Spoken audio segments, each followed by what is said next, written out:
Korea's consumer prices continued its upward trend since the turn of the year, and the government is set to announce measures to keep a lid on the inflation, especially with the nation's biggest holiday season just a couple of months away.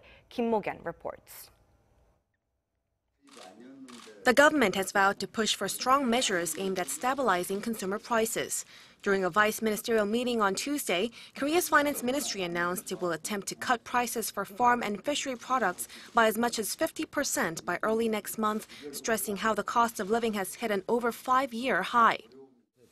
Prices of Napa cabbages and white radish have risen a lot, and we plan to increase supply to meet demand.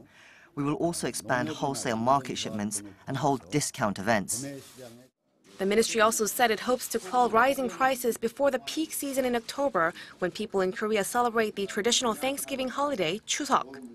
In the long term, the ministry has vowed to focus on driving down agricultural produce prices in general, which have surged due to month-long drought in the spring and frequent floods and heat waves that affected supplies.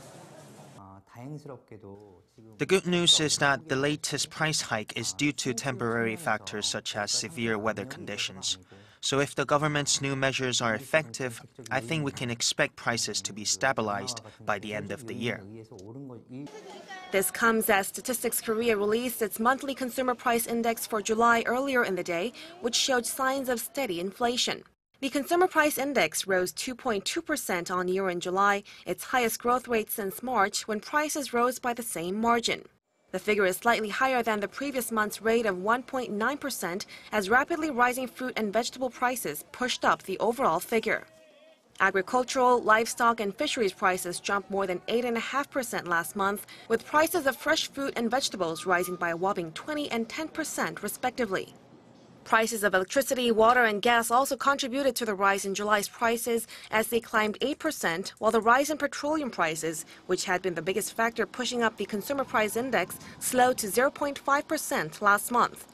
The government expects inflation to cool down in the coming months following the impact of its newly released measures to stabilize prices. Mok-yeon, Arirang News.